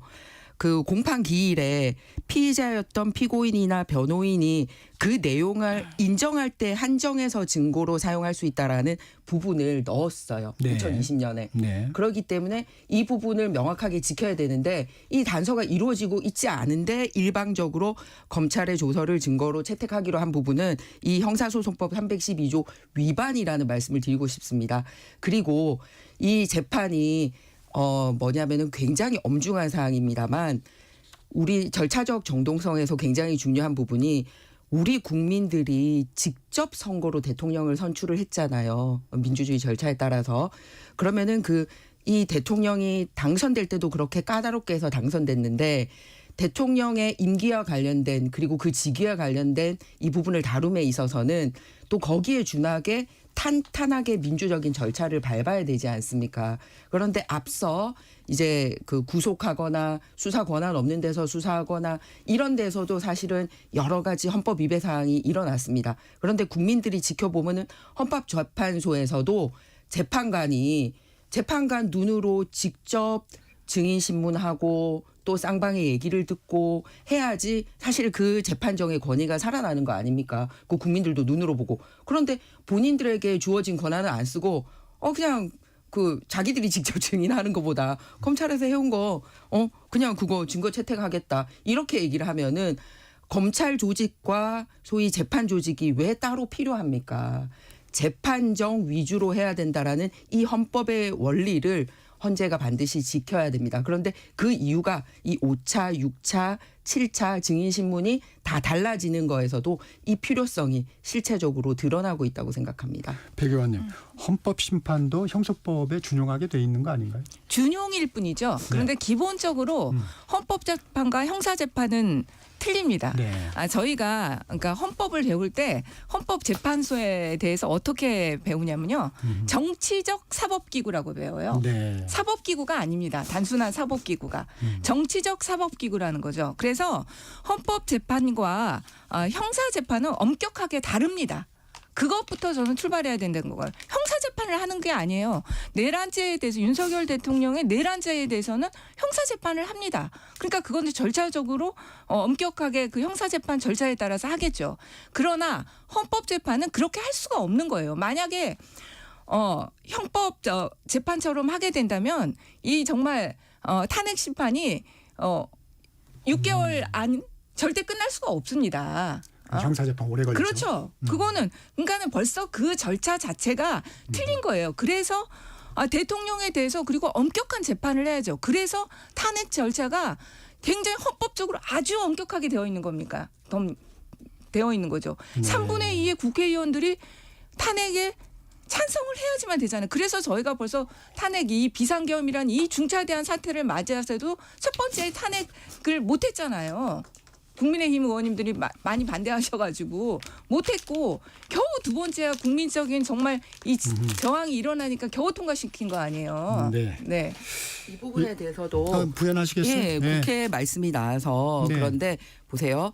그 홍장원 메모가 사실은 이제 우리 국민의힘 의원들 전 국정원 1차장. 네, 국정원 1차장의 진술이 사실은 당사자들이나 정치인들 야당 인사뿐만 아니라 여당 인사에 대해서도 체포하라고 하니 거기에 마음이 바뀐 정치인들이 분명히 존재하고 있다는 거 우리가 잘 알고 있습니다. 그런데 이 헌재에서 나온 진술을 보면 그 메모 자체가 원본도 존재하지 않고 진술이 오락가락하고 있어서 국민들이 굉장히 경악했잖아요. 그러니까 이런 것들이 국회에서 제대로 우리가 몰랐던 진술 헌재 과정에서 드러났고 심지어는 검찰 조사에서도 잘못됐던 부분 헌재 재판에서 드러나지 않았습니까? 그래서 이런 사례만 보더라도 잘못된 판결을 내리는데 이렇게 잘못된 인용이 국민들이 보는 앞에서 바로잡혀지는 과정을 봤습니다. 그런 의미에서 이 재판정 중심주의가 돼야 된다라는 말씀을 거듭 드리고요. 네. 그리고 우리 백혜련 의원님 말씀하셨듯이 이렇게 빨리 해야 되지 않냐라고 얘기를 하는데 빨리가 아니라 바르게 하는 겁니다. 그러니까 바른 판결이지 빠른 판결이 필요한 게 아니거든요. 그래서 대통령제를 채택을 하고 탄핵 절차에 대해서 우리보다도 훨씬 더 여러 사례를 가지고 있는 미국의 경우는 탄핵안을 국회 이름으로 내는 데 있어서 그냥 헌재에다 내지 않고 국회 상원과 하원이 각각 1년과 6개월 정도의 긴 시간을 거쳐서 국회가 모든 걸 책임지고 증인신문 다 한 다음에 탄핵안을 가결하는 모습을 보여주고 있습니다. 그렇기 때문에 빠른 게 바른 게 아니다라는 말씀을 드리고요. 그리고 오히려 형사재판보다도 헌재재판은 더 엄격해야죠. 말씀드렸듯이 이게 정치적인 사법기구라면 사법적인 기구에 대해서 하지 말라는 게 아니라 사법적인 판단도 탄탄히 하면서 추가로 정치적인 판단까지 하라는 거지 정치적인 판단만 하라는 게 아닙니다. 그렇기 때문에 오히려 형사소송법보다도 더 엄격하게 하기를 바라는 게 헌법재판소에 대한 기대고 실제 법도 그렇다. 그런데 그거를 배제하고 해야 될 때는 이유가 있다라는 거죠. 왜냐하면 우리 이유 알고 있지 않습니까? 누가 봐도 대통령 탄핵에 대해서 인용할 가능성이 높은 두 분의 임기가 지금 4월 중순에 종료가 되는 걸로 되어 있습니다. 그러니까 대한민국의 이 민주주의 절차가 그 두 분의 임기에 따라서 이렇게 자주지되거나 재판이 진행돼서는 안 된다는 그 말씀을 드리고 싶습니다. 전혀 지금 대한 시기를 너무나 예, 이게 말씀하시죠. 일종의 정말 헌재를 뒤흔드는 그런 발언들이 지금 계속 나오고 있는데요. 네. 지금 이 검찰 조서 관련해서는 벌써 박근혜 대통령 탄핵 때도 다 검찰의 기록을 증거로 사용했습니다. 그리고 선례가 있었죠. 네, 그럼요. 그리고 미국의 탄핵제도하고 우리나라 탄핵제도는 근본적으로 다릅니다. 미국은 헌법재판소가 없어요. 네. 아예 그 제도 자체가 완전히 탄핵제도가 다르기 때문에 우리나라하고 미국을 비교하는 거는 전혀 비교할 필요가 없는 것이고요. 지금 홍장원의 그 메모와 관련해서 무슨 그게 뭐 진술이 뒤집히고 뭐가 문제가 있는 것 같이 얘기하는데 전혀 그렇지가 않습니다. 지금 진짜 손바닥으로 하늘을 가리려는 시도인데요. 이 체포와 관련된 메모와 관련돼서는요 이미 방첩사에서도 홍장원 차장이 얘기한 그런 똑같은 체포 명령이 있었고 그 명령이요 체포 명령이 여인영 사령관을 통해서 그 밑에 참모장에게 그리고 밑에 예하 부대에게 100명이 넘는 사람들한테 이게 다 전파됐었어요. 그게 다 이미 객관적으로 확인된 사실입니다. 그런데 이렇게 진짜 손바닥으로 하늘을 가리려고 하는 건지 체포망 명령이 없었다는 이런 주장이 어떻게 나오는 건지 저는 이해할 수가 없습니다. 자, 증거 사용 능력 관련해서는 여기까지 하고요. 잠시만요. 왜냐하면 예. 네. 그 법 적용 부분과 관련돼서 네. 박근혜 대통령 탄핵 때는 이 네네. 기소장 인용됐다라고 말한 부분에 대해서 말씀드리겠습니다. 헌법재판소에서도 그렇게 얘기를 했죠. 네. 그런데 그게 뭐냐면 당시에는 이 형사소송법이 소위 개정전이었다. 개정되기 전입니다. 네. 그래서 박근혜 대통령 때의 형사소송법 부분에는 이 구절이 없었기 때문에 당시의 형사소송법에 따라서 2017년에 헌재 재판이 이루어진 거고요. 그러면 지금도 마찬가지로 그거하고는 별 상관이 없습니다. 아닙니다. 법률적으로 우리가 따질 때. 국민들이 그렇잖아요. 대한민국 국회에서 그 법을 상관이 없다면 굳이 이 법을 민주당 주도로 왜 바꿨습니까? 왜냐하면은 검찰 기소할 때의 그런 진술이나 이런 거는 압박에 의해서 잘못된 진술이 있다라고 해서 민주당이 문재인 대통령 시절에 그것만으로는 안 된다. 그래서 재판정 중심주의로 가자고 해서 굳이 그 정권 주도로 바뀐 내용입니다. 그리고 말씀드렸듯이 2017년의 탄핵 때와 지금의 탄핵 때는 법이 바뀌었기 때문에 2017년 얘기를 하면 과거법을 적용하자는 그리고 얘기잖아요. 이거를 더 이상 논쟁을 삼으면 안 되는 게요. 지금 헌법 재판관들이 다 평의를 해가지고 네, 증거 그렇죠. 능력을 쓸다고 결정을 한 겁니다. 그 결정을 존중해야 돼요. 지금 그게 최종적인 결정입니다. 근데 이런 식으로 지금 헌법 재판 기관에서 결정한 내용을 흔들기 쉽게 해놔면 우리나라의 공권력이라는 건 존재할 수가 없어요. 지금 이런 일들이 너무 비일비재한 것이 지금 저는 우리나라의 큰 문제점이라고 생각합니다. 그러면은 그 결정이 어떤 헌법과 어떤 법에 따라서 이루어진 겁니까? 그리고 그 평의 결정은 지금까지 헌법재판소를 없애자는 주장을 하세요. 헌법재판관들 모두가 동의해서 지금 그렇게 결정을 내린 거예요. 그럼 그걸 네. 존중해야 됩니다. 자, 그러면 제가 그 두 가지 부분 말씀드리겠습니다. 첫 번째는 그런 평의를 할 때 정말로 정정당당하다면 이렇게 중요한 평의는 공개해야 되는 거 아닙니까? 그런데 막상 이런 평에 대해서는 한마디 말도 헌법재판관의 없습니다. 평의는 그다음에 공개되지가 여기까지 않습니다. 두 번째는 그거 말도 안 되는 주장을 하세요. 형사소송법 312조를 헌재가 왜 어기는지에 대해서 헌재가 스스로 한 번도 얘기를 한 적이 없다는 부분입니다. 판단은 국민들께서 하실 거라 생각합니다. 헌법재판관의 평의는 한 번도 공개된 적도 없습니다. 말도 안 되는 주장을 좀 하지 그러니까 마십시오. 공개하지 말라는 잠시만요. 법도 없습니다. 자, 네. 국민들이 충분히 이해하실 겁니다. 잠깐 좀 부연을 하면 정영식 재판관이 이렇게 좀 정리를 했어요. 완화해서 적용을 한다. 법률을. 그리고 최근의 탄핵 심판도 그렇게 했다. 뭐 이렇게 한 걸로 좀 마무리를 하겠습니다. 자, 변론기일 13일까지 내일이죠. 내일까지 지정되어 있습니다. 추가 변론기일 지정 여부가 관심인데 김정은 의원님 변론기일 더 필요하다고 보세요? 네, 왜냐하면 말씀드렸듯이 이렇게 5차, 6차, 7차에 나와서 중요한 증인들이 발언이 계속 검찰의 조서 내용과 굉장히 다르게 진행이 되고 있습니다. 네. 그런데 이 부분에 대해서 그러면은 필요하다면 한 번 더 부르거나 또 이 부분에 대해서 할 수 있는 추가 증인이 필요하거나 이렇게 해야 되는데 지금은 진짜 4월 달에 40여 재판관하고 이미선 재판관. 두 재판관이 네, 그 임기가 종료되죠. 마흔역 거기에- 아니에요. 마흔역. 아, 마흔역이 아닙니다. 네, 죄송합니다. 정정하겠습니다. 문영배. 네, 문영배 두 헌재 분에 수감 대해서 이런 식으로 날짜 정해놓고 음. 꿰어 맞추기 하는 부분 정당하지 못하다. 그리고 두 번째는 그러면 앞서 나왔던 증인들에 대해서도 충분한 시간을 주고 있냐. 저는 헌재 재판관이나 또는 우리나라 법정에 이렇게 초시에 등장한 거 헌정사상 처음이라고 그러지 않습니까? 그러면은 시간 안에 그냥 재판 마치는 거에 목적이 있는 건지 등장한 증인들을 통해서 사실관계를 재판정들이 충분히 듣는 게 목적인 건지가 굉장히 의심스러워요. 특히 검찰 조서는 만장 이상 이렇게 이미 제출이 돼 있잖아요.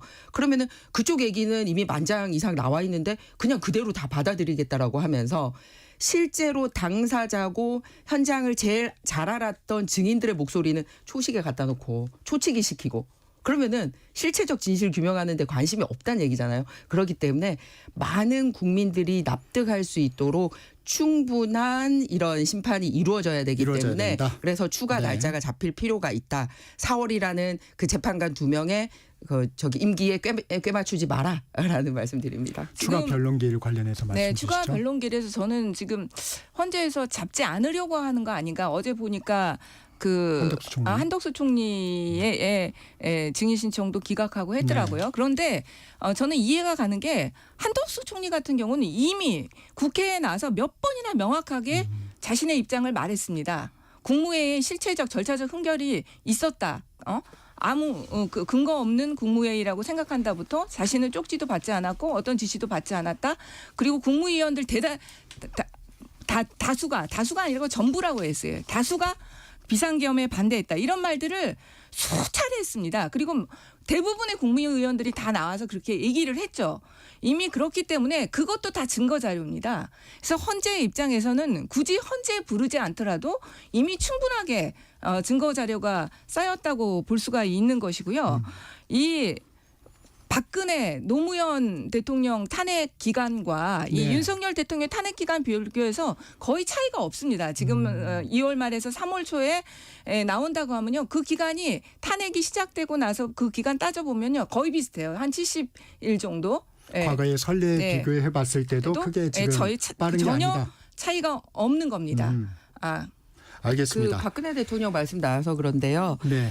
박근혜 대통령 때는 본인 출석이 없었어도 17회나 심판 그 절차가 진행이 됐었습니다. 재판 절차가. 그런데 저희 어제까지 해서 7회밖에 안 됐거든요. 그렇게 선례를 따르려면 날짜는 추격해서 하든 어떻든 이렇게 횟수는 그러면 과거 전례에 비춰서 17회까지라도 보장돼야 되는 거 아니에요? 자꾸 전례 말씀하시면. 아니요. 17회 그거는 뭐냐면요. 증인을 횟수가 많다고 그게 많은 게 아닙니다.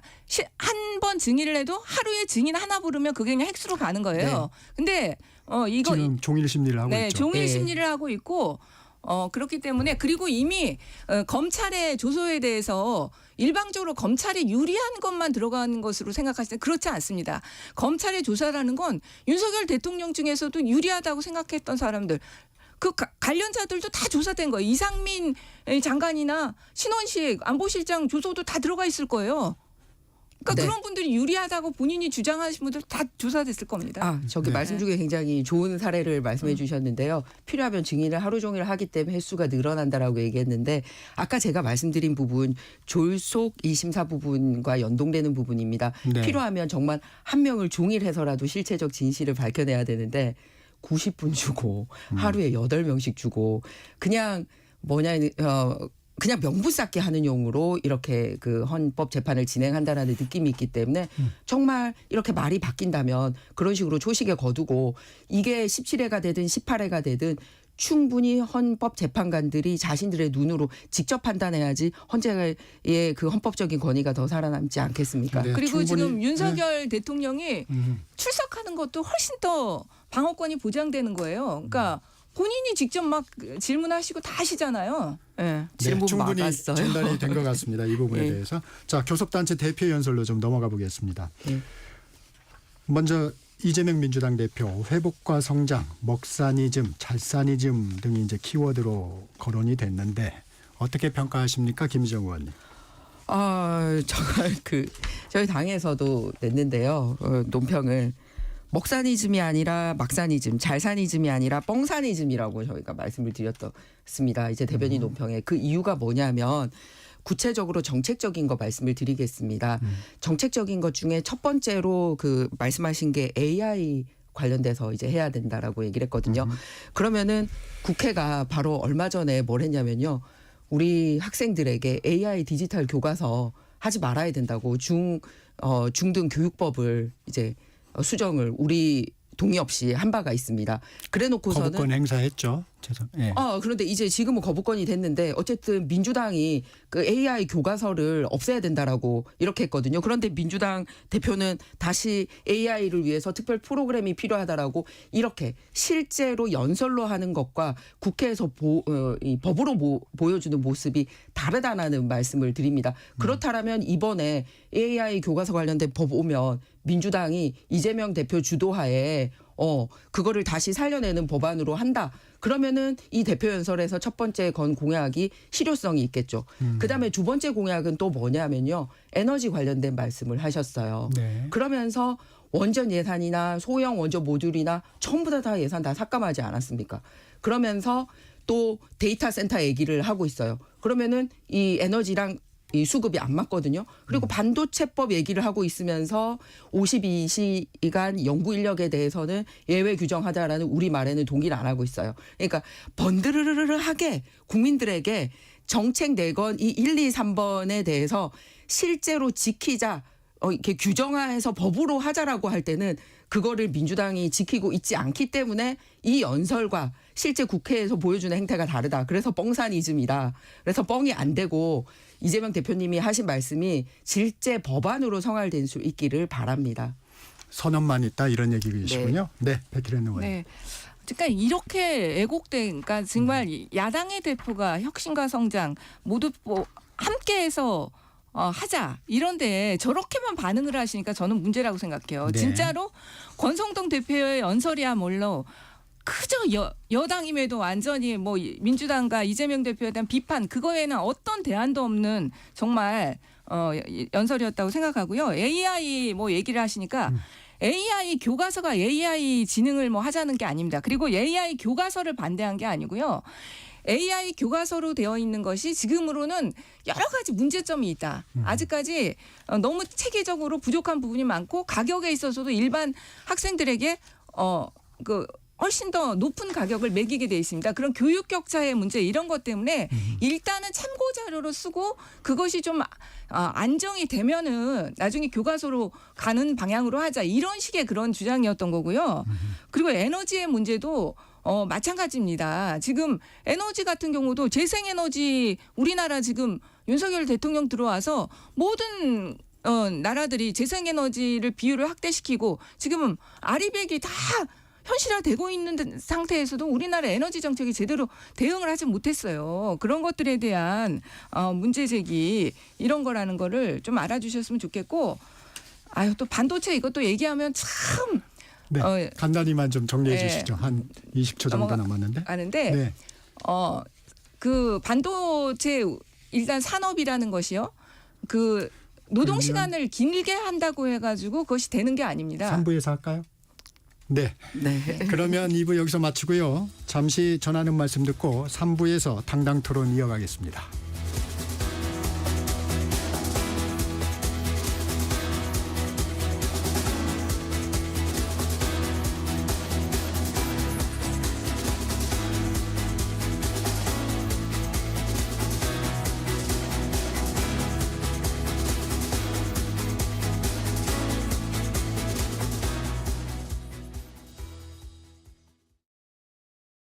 잠시 후 8시 반부터 일부 지역국에서는 해당 지역 방송을 보내드립니다.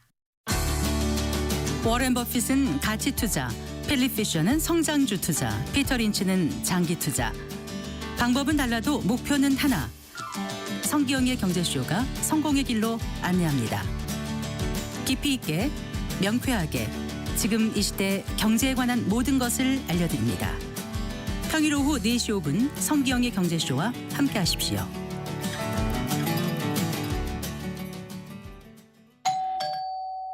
편지 왔습니다.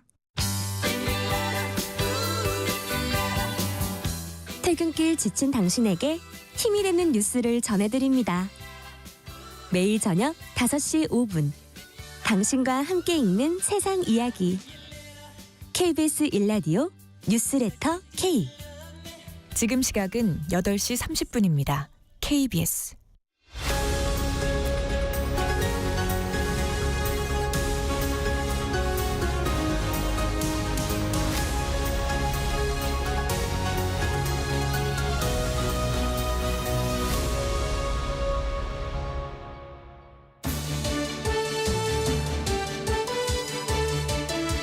전격지사 당당 토론 이어갑니다. 국민의힘 김희정 의원, 더불어민주당 백혜련 의원 함께하고 계십니다.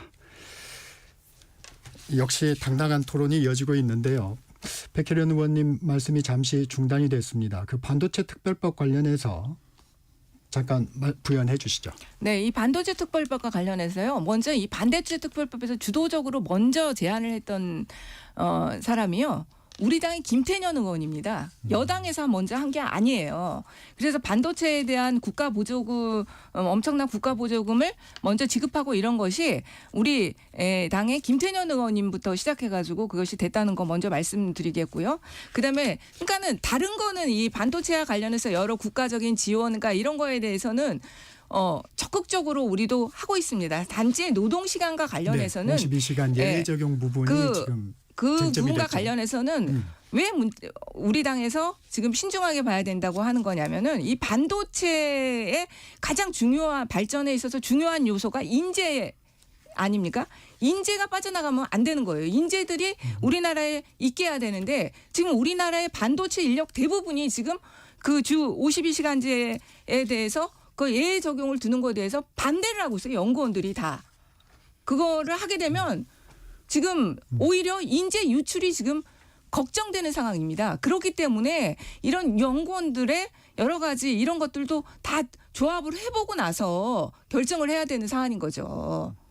말씀하신 법안 두 가지에 대해서 말씀드리고 싶은데요. 네. 이재명 대표님께서 AI 전문 인력 집중 양성 기관을 만들겠다라고 해서 AI 교육과 관련돼서 대표 교섭 단체 연설에서 말씀을 하셨어요. 그런데 오히려 그 교과서를 해야지 AI에 대한 격차가 없어진다라고 얘기를 한 게 우리 당 주장이고요. 왜냐하면 교과서를 해야지 비싼 돈 들여서 밖에서 따로 참고서를 추가로 사보거나 하는 게 아니고. AI 그거 무상으로 주는 거 아닙니다. 아니요. 학생이 되게 돼 있어요. 잘 알아보세요. 그러니까 더 많은 돈을 내게 교과서보다 더 많은 돈을 내게 돼 있습니다. 그래서 저희는 더 많은 돈을 내지 않기 위해서 교과서 하자는 게 저희 당 주장이었고요. 그리고 민주당은 오히려 이거를 참고서로 하자라고 해서 더 돈이 많이 들어가게 한 쪽이 민주당이었다는 말씀을 드리고요. 두 번째는 또 민주당이 이거를 반대하면서 했던 얘기가 뭐냐면 아직까지 AI에 대해서 학생들에게 내밀 만한 신뢰 있는 그런 걸로 교과서 만들기에는 부족하지 않냐라고 얘기하면서 AI 교육에 대한 약간 신뢰성을 부정하는 듯한 얘기를 했어요. 그랬기 때문에 그 국회에서 반대 토론할 때 찾아보십시오. 그랬는데 오히려 이재명 대표가 전문 인력 집중 양성 기관 하자고 하니 오히려 이런 양성을 성인들만 하는 게 아니라 오히려 중등 때부터 국가가 책임 있는 교과서로 하자라는 게 우리고 이 부분에 대해서 토론을 해보자는 얘기고요. 그리고 두 번째는 그 52시간을 이 노동법에서 정하고 있는 이유는 사실 부당 노동이나 이렇게 어떻게 보면 고급 인력이 아닌 이런 분들을 보호하려고 한 거예요. 그런데 오히려 지금 연봉 높고 이런 고인력들은 고임금이나 연구개발 인력은 이렇게 부당 노동이나 이런 데서는 이제 약간 예외적인 부분들이란 말이에요. 그러니까 일할 수 있는 시간에 집중적으로 일하고 해외 시간이랑 맞춰서 일하고 이런 식으로 고용의 유연성을 주자라는 얘기고 특히 모든 노동법을 이렇게 바꾸자라고 얘기를 하면은 우리 사회에 혼란이 있을 수 있는데 지금 딱 반도체 분야에 대해서만 하자라는 게 오히려 사회적 혼란을 줄일 수 있기 때문에 이렇게 하자는 건데 그게 아니라 일반적인 노동법에 같이 논의해야 된다라고 얘기를 하면 훨씬 더 이게 사회를 흔들 가능성이 있다라는 거예요. 그래서 이미 유연 시간 노동제에 대해서는 규정돼 있습니다. 그럼에도 불구하고 지금 그 인력들 자체가 기본적으로 이거에 대해서 반대를 하고 있는 거예요. 그것 자체로. 그러니까 그 현실은 좀 알아보시고요. AI 교육기관을 만드는 것과 AI 교과서를 쓰는 거는 동일시 않는 선상이 전혀 아니죠. AI 교과서를 쓴다고 AI 산업이 발전하는 건가요? 그거는 전혀 다른 문제인 거고 네. 우리 당에서 AI 교과서에 대해서 문제 제기를 했던 건 그 AI 교과서를 가지고 실제로 테스트를 해봤습니다. 많은 교사들과 실제로 그 기관들이 해봤는데 다 지금으로서는 안결적이지가 않다는 거예요. 문제가 많다는 거예요. 그러니까 이것이 좀 더 교과서로 쓸 정도의 수준으로 아직까지는 정립이 되어 있지 않다는 겁니다. 네, 두 의원님께서 AI 교과서에 관심이 많은데 네, 앞으로 저희 정책 토론회 한번 해주시면 네. 오겠습니다. 국민의힘 권성동 원내대표, 교섭단체 대표 연설도 좀 살펴보겠습니다. 백혜련 의원님 어떻게 평가하십니까?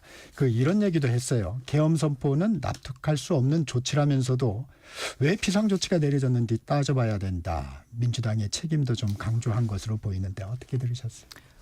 지금 아까 좀 전에도 말했지만 안전이 그 여당이기를 포기하신 거 아닌가. 여당이라면 좀 그 비전을 제시하고 지금 우리나라가 어떻게 나아가야 될까 이런 걸 책임감을 좀 보여주셔야 되는데 오로지 지금은 어쨌든 야당인 민주당과 이재명 대표의 비판으로만 꽉 차 있습니다. 그리고 계엄에 대해서도 정말로 이게 반성하는 자세인 건지 지금의 국민의힘 의원들이 많은 분들이 그러신 것 같아요.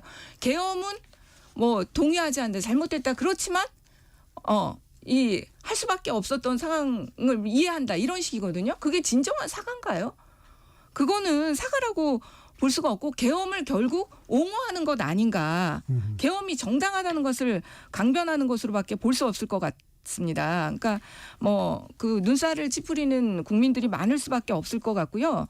여당의 원내대표라면 현재의 위기를 진단하고 해법을 제시하는 그런 연설을 하셨어야 된다고 봐요. 그런데 오로지 비난으로 일관하는 그런 연설은 전혀 적절하지 못했다. 이렇게 말씀드리겠습니다. 김희정 의원님 하신 말씀.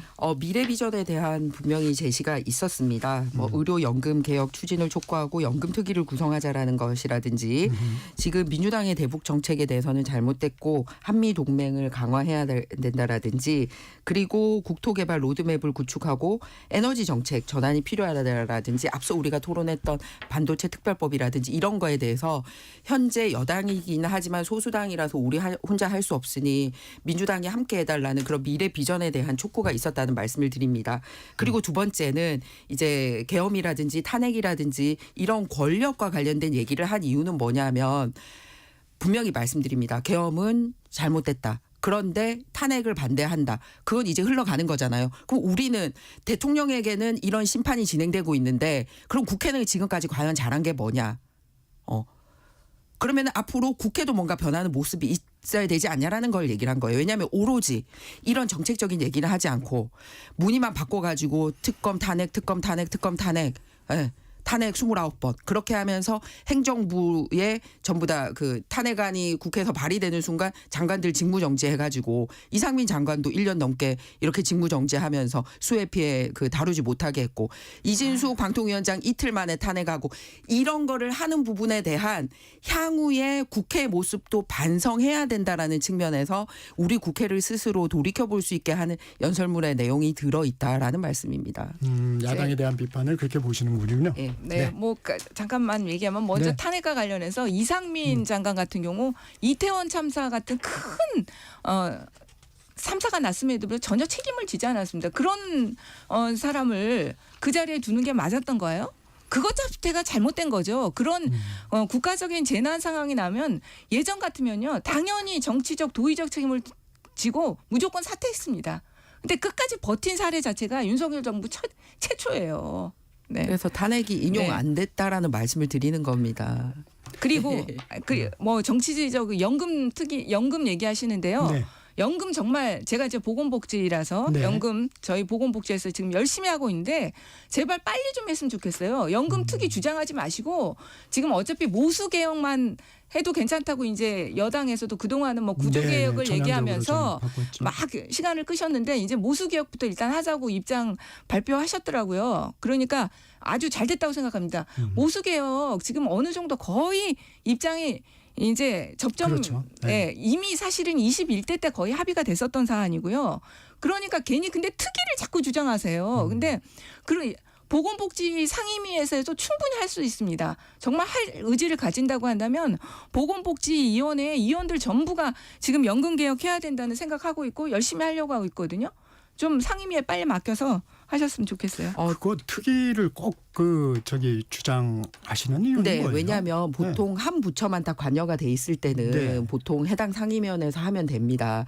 그런데 이제 국민연금관리공단이라는 산하기관은 이제 딱 이제 복지비 산하에 있으니까 그래요. 그런데 이 연금이 고갈되지 않기 위해서 어떻게 이제 투자도 해야 되고 이렇게 연금이 변동되면 다른 국가 체계 뭐 의료라든지 교육이라든지 이런 데 다 연동이 돼 있거든요. 그렇기 때문에 이건 보건복지부 혼자서 결심하거나 답변할 일이 아니라 여러 부처에 걸려 있다. 여러 부처에 걸려 있을 경우에는 국회는 특위를 통해서 한 번에 해결을 하려고 합니다. 왜냐하면 해당 상임위원회에서는 그런 결정을 했는데 다른 상임위원회에서는 그걸 못 받아들이면 이게 도돌이표가 되거든요. 이제 근데 그 문제가 거의 해결이 된 게요. 그러니까 모수개혁, 그러니까 예전에 구조개혁을 얘기하실 때는 좀 더 많은 부처가 관련된 게 맞습니다. 그런데 이젠 여당조차도 그리고 복지부도 모수개혁보다 하자는 입장인 거예요. 네. 그럼 모수개혁만 한다면 그거는 보건복지에서 해도 아무런 문제가 없습니다. 가장 신속한 방법이죠. 입장도 거의 근접했고 입법 효율성을 위해서 그런 말씀이시죠? 그다음에 하나 네. 더 그럼 백혜련 의원님께서 사실은 이재명 대표님 공부를 더 시키거나 원고할 때 이제 보건복지위원들이 들어가지 않았구나라는 걸 느끼는 부분이 있었어요. 뭐냐면 그 야당 대표로서 발언하실 때 국민의힘 44%라고 숫자를 말씀하셨는데 저희는 42%였거든요. 이렇게 팩트도 틀리면서 야당 대표 연설을 할 정도로 공부를 안 시키고 내보냈더라고요. 아니요. 그건 너무 사정을 잘 알아서 그래요. 21대 마지막에 그 연금 특위의 합의점이 그걸로 거의 됐었습니다. 자, 여기까지 듣겠습니다. 네. 김희정 국민의힘 의원, 백혜련 더불어민주당 의원과 함께했습니다. 고맙습니다. 네, 좋은 하루 되세요. 정적시사 듣고 계신 지금 시각 8시 42분입니다. 이 시각 출근길 교통정보입니다. 현재 인천과 경기 북부, 충청, 전북 동부와 일부 영남 지방에는 대설주의보가 내려져 있습니다. 특히 남부권을 중심으로 사고가 잇따르고 있는데요. 경부고속도로 서울 방면으로 추풍령 부근 갓길에서는 사고를 처리하고 있고요. 더 가서 옥천 휴게소 부근에서도 사고가 나면서 3차로와 갓길을 막고 처리하고 있습니다. 반대 부산 쪽으로 김천 분기점 부근과 또 구미 부근에서도 각각 사고를 처리하고 있습니다. 중부 내륙고속도로 양평 쪽으로 현풍분기점 부근 2차로에서도 사고가 났고요. 반대 창원 쪽으로 성주 부근에서도 1차로를 막고 사고를 처리하고 있습니다. 중부 내륙고속도로 지선 창원 쪽으로 현풍휴게소 부근 1차로에서도 사고를 처리하고 있습니다. KBS 교통정보센터에서 김민희였습니다.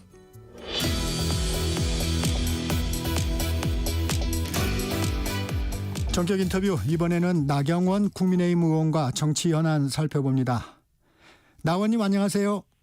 예, 안녕하십니까. 먼저 이 얘기부터 물어보겠습니다.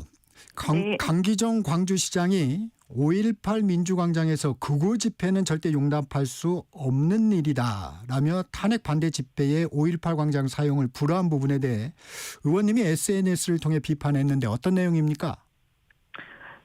사실은 탄핵을 반대하면 극우라고 몰고 있는 것에 대해서 그러면 탄핵을 찬성하면 시민이고 탄핵을 반대하는 분들은 광주 시민이 아닌가 이런 걸 좀 묻고 싶었고요. 네.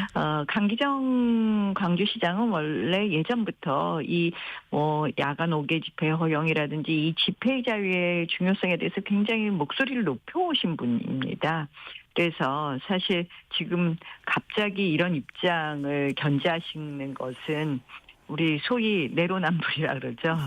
그때그때 다르다. 그래서 이 5.18 광장이 특정 정치 세력의 전유물이 아니라 모든 국민의 공간이 되어야 될 거고 이 헌법의 집회결사 자유는 모두에게 보장되어야 될 것이다 라는 그런 의미에서 이 광주시장께서 이렇게 편향적으로 집회를 허용하고 안 하고 또 생각이 다른 분들을 한쪽으로 내몰고 이렇게 돼서는 안 되겠다라는 의미에서 말씀드렸습니다. 네, 윤 대통령 탄핵 심판 상황 살펴보겠습니다. 의원님은 헌재가 최후의 헌법을 지키는 보루가 아니고 헌법을 파괴하는 파괴자가 되고 있다, 이렇게 강도 높게 헌재를 비판하는 글을 남기셨는데 어떤 부분이 문제라고 보십니까? 정말 헌법재판소는 우리가 늘 어떻게 보면 대한민국의 헌법 가치를 지키는 최후의 보루이다 하고 우리도 존중해주고 싶은 마음이 굉장히 컸었습니다. 네. 그런데 이 탄핵 심판이 시작되면서 이 모든 것이 뒤죽박죽한 걸 보고 제가 너무 깜짝 놀랐습니다. 사실은 일단은 이 순서로 보나 이 저희가 접수된 순서부터 좀 따져봐야 되는 거 아닙니까? 그런데 한덕수 대행 탄핵 문제는 간단한 의결정족수 문제이고 그것이 이제 권한쟁의 심판으로 우리도 청구를 했었는데 네. 그거는 뒤로 버리고 마은여 헌법재판관 후보자 임명에 관한 권한쟁의 심판을 먼저 심리를 하는 거예요.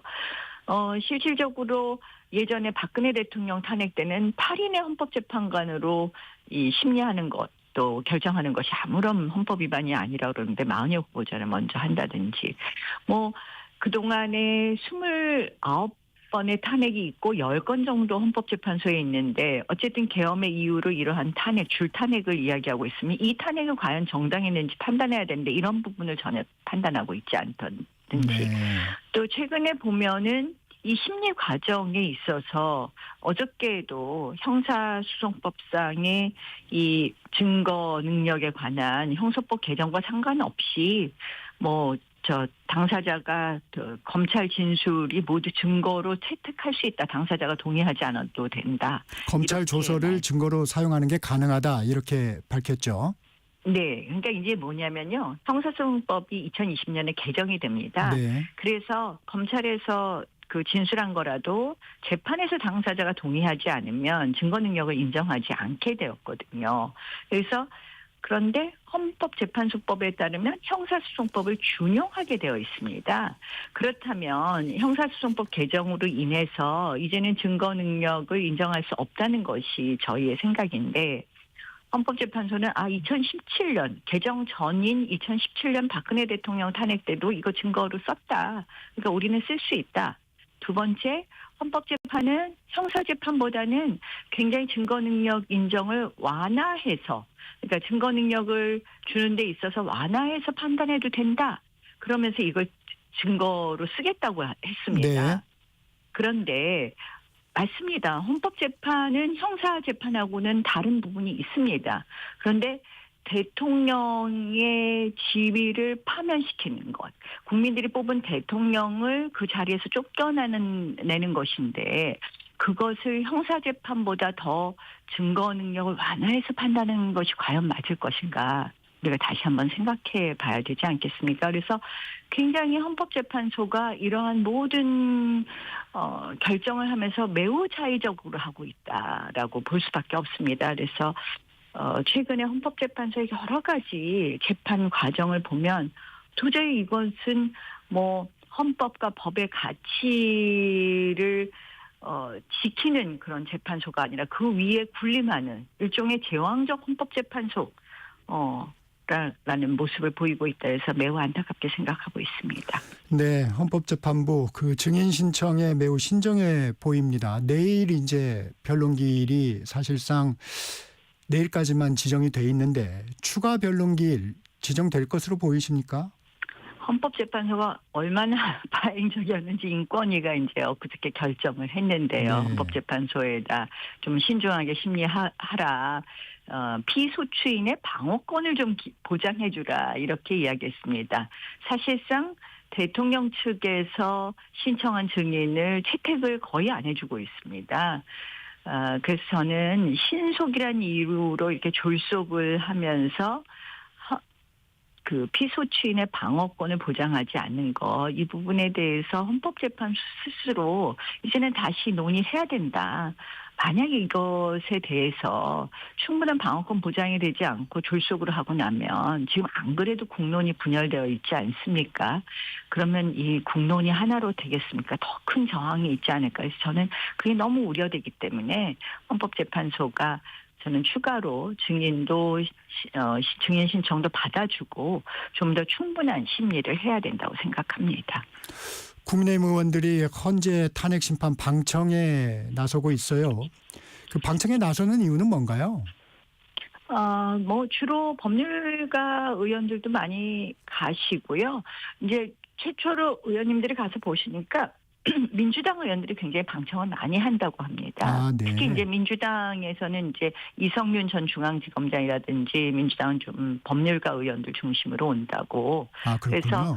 그래서 몇몇 의원들께서 저도 이제 판사 출신이니까 한번 네. 가보는 게 어떠냐는 말씀도 하시고 그래서 저도 한번 방청해 보려고 합니다. 그러니까 언론을 통해서 본 헌법재판소의 재판 과정, 특히 문영배 소장 대행의 재판 진행 이런 모습에 있어서는 굉장히 편파성을 볼 수밖에 없고 좀 이 법률가적 양심이라기보다는 좀 이념적 주관적 양심에 의해서 운영되는 것이 굉장히 안타까운데 정말 현장에서도 과연 그런지 한번 가서 한번 저도 방청을 해보려고 하고 있습니다. 네. 어제 윤 대통령 탄핵 심판 7차 변론이 있었습니다. 네. 예. 주목하셨던 발언이나 뭐 증언 있었습니까? 뭐 어제는 이상민 장관 증언이 많이 회자되는 것 같고 그리고 뭐 부정선거 또는 부실선거 관리에 관한 논란들이 좀 있는 것 같습니다. 네. 그러니까 논란이 아니라 그와 관련된 내용이 공방이 있었죠. 것 같습니다. 네, 예. 그래서 그 중에서 이제 뭐 그동안 이제 공소장에 기재된 내용과 다른 이야기들이 제법 나왔죠. 이상민 장관의 단전 단수와 관련된 이야기라든지 이런 부분은 좀 주목할 수밖에 없지 않았나 이렇게 생각합니다. 윤 대통령은 줄 탄핵은 악의적이고 정권 파괴가 목표였다 이렇게 얘기를 했습니다. 동감하십니까? 저는 사실 작년에 국회에 제가 오래간만에 들어와서요. 정말 깜짝 놀랐습니다. 사실 이런 점에서 저는 헌법재판소도 그 책임이 가볍지 않다라고 생각을 합니다. 무슨 말이냐면 그동안에 줄 탄핵에 대해서 헌법재판소가 계속 재판을 지연해 왔었잖아요. 예컨대 제가 방통위라는 기구 하나만 예를 들면 윤석열 정부 들어선 다음에 방통위원장이 세 번째입니다. 이진숙 방통위원장이. 그런데 제대로 일을 할 수가 없었습니다. 계속해서 탄핵을 예고하고 탄핵을 발의하고 해서 결국 앞에 두 분은 탄핵 발의한다 해서 그만뒀고요. 이진숙 위원장은 버텨서 하루 근무하고 버텨서 지금 이제야 다시 이제 일을 할 수 있게 되었습니다. 네. 탄핵에 관한 재판을 굉장히 오래 끌었죠. 네. 결국은 어떻게 보면은 민주당이 압도적인 다수 의석을 가지고 일종의 국회의 합의 정신은 뭐 당연히 뭐 없애버리고 이 국회의장, 법사위원장, 운영위원장, 예결위원장을 다 가지고요.